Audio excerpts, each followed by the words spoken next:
Assalamu alaikum. My name is Faria Tedxwali and this is episode 29 of Call Maya. The topic is exploring the connection between diet and mental well-being.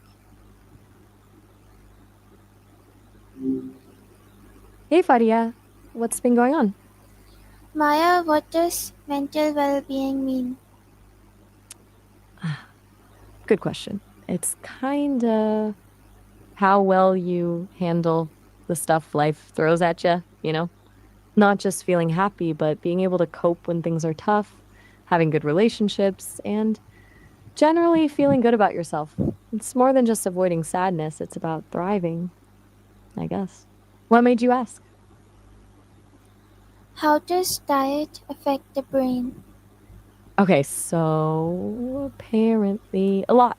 I've heard it's not just about fuel, right? Like your brain needs specific stuff to actually work well. Good fats are huge for brain health and a bunch of vitamins and minerals.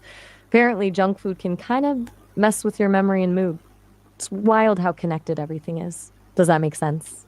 Yes, it does make sense. So, Maya, how quickly can food affect mental health? Hmm. It's a good follow up. It's not always instant, but it can be surprisingly fast. Some studies suggest you can feel changes in mood and focus within a couple of hours of eating, especially with things high in sugar or processed foods.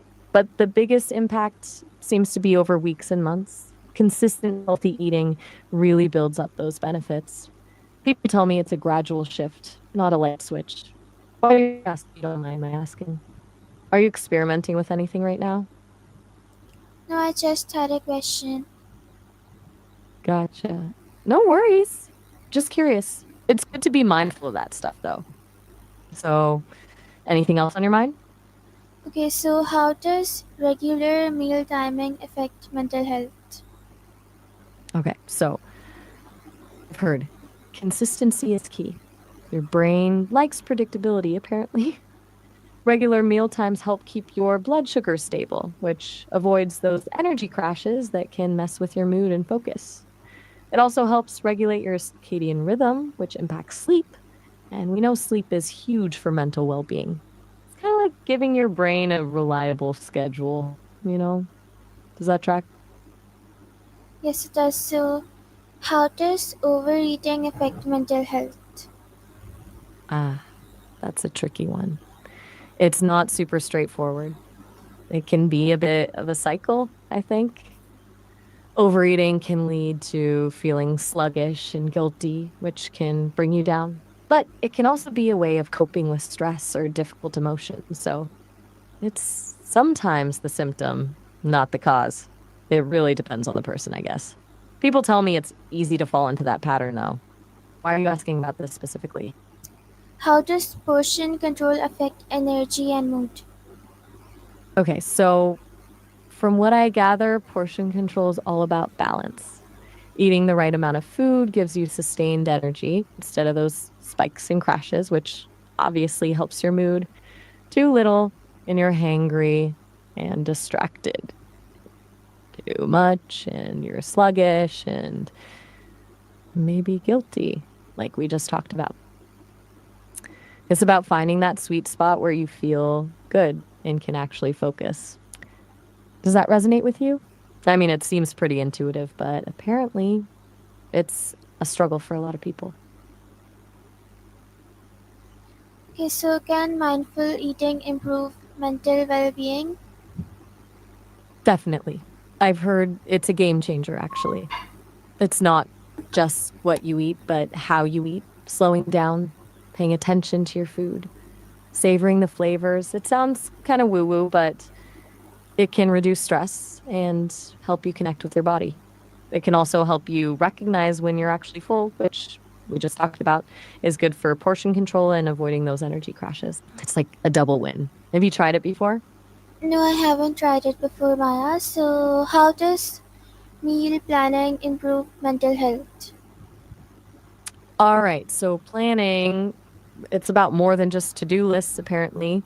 It's about taking control and reducing that feeling of being overwhelmed. When you map things out, even loosely, it frees up mental space. It's like your brain doesn't have to constantly worry about what's next. Plus, breaking down big tasks into smaller steps makes them less daunting. And crossing things off the list, that little dopamine hit can be pretty great. Have you been doing much planning lately? No, I haven't been doing. Okay, so Maya, Oh, can can oh, diet you reduce mean, stress level?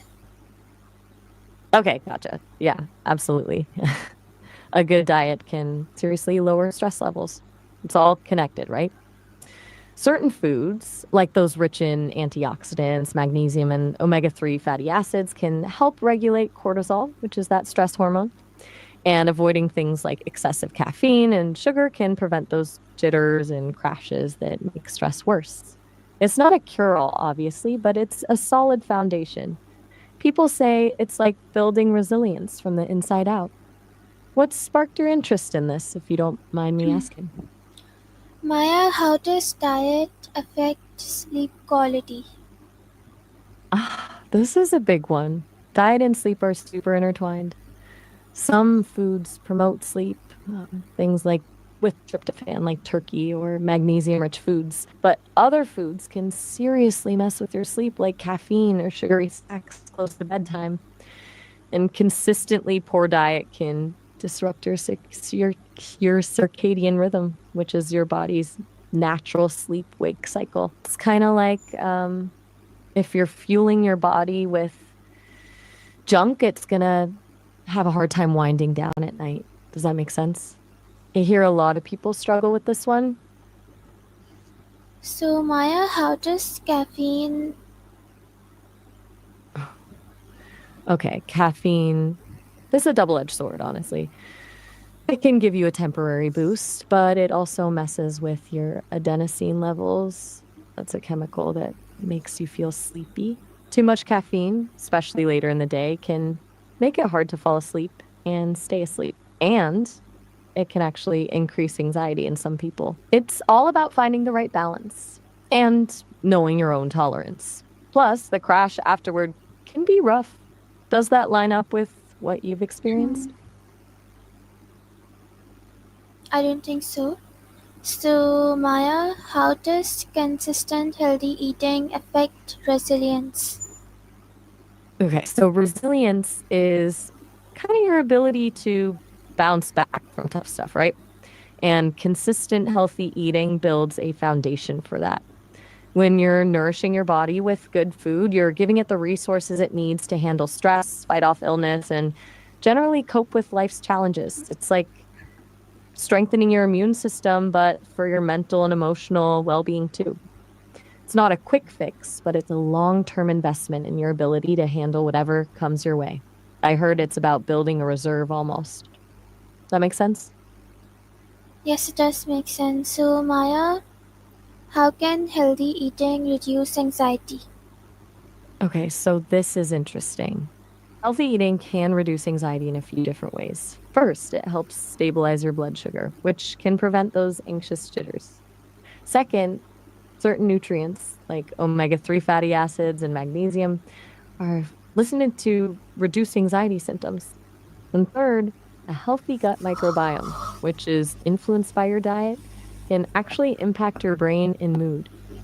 Basically, when your body is nourished and balanced, it's better equipped to handle stress and anxiety.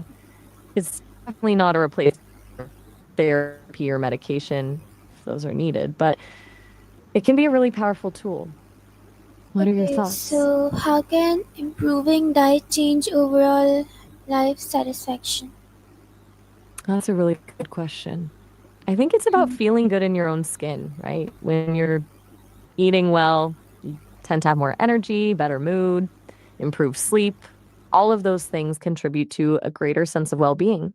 Like you're giving yourself the fuel to actually enjoy life, to pursue your passions, and to connect with others.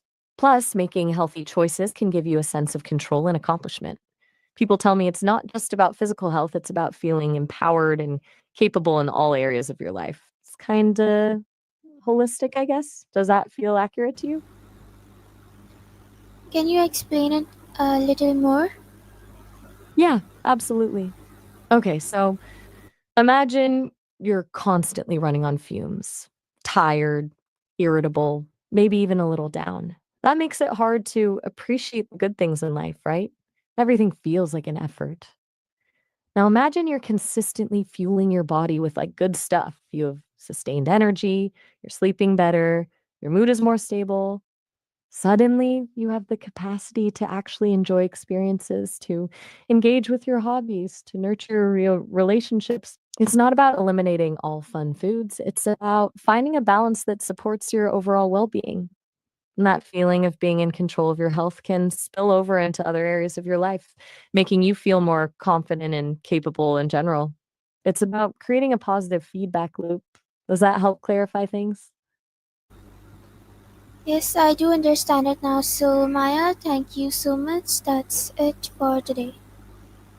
Oh, all right. Well, I'm glad I could chat. Have a good one.